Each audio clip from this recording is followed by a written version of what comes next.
Roll hi ko vela in don thela kan la kham mo an thel wan song sang ta fam hai wang kho kong tung ve pha chun nim takin nan nok nge ti ma sin khom ipor do he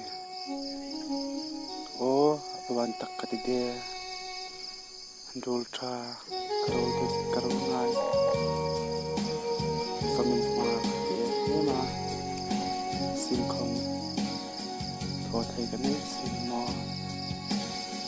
dam ta sin khul chang ka son lai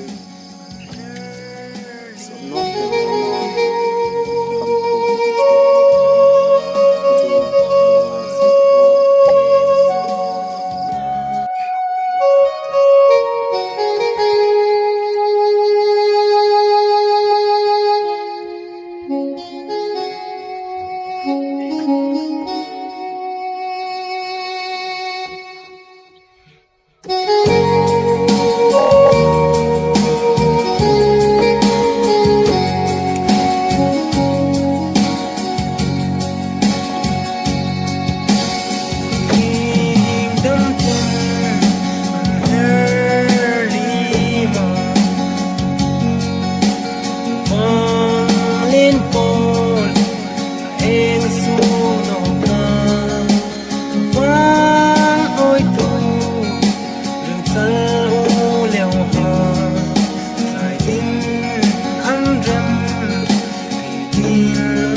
feeling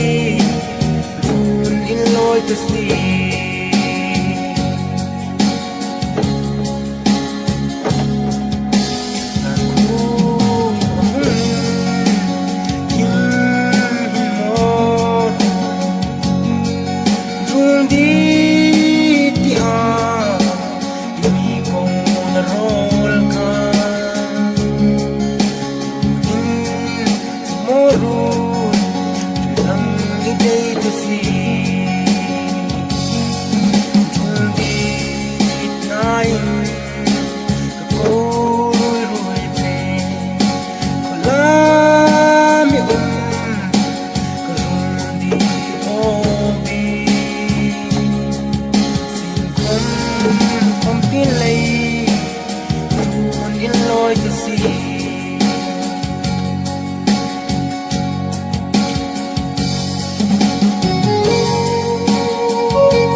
rin ram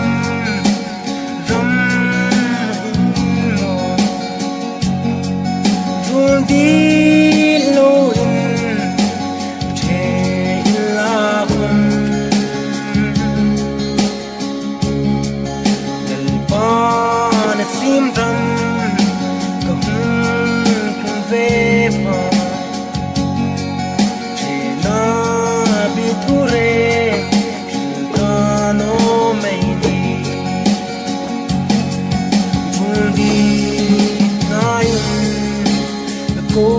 rui rui te la mi ka rung di ko bi sin khom pom pi lei in loi to si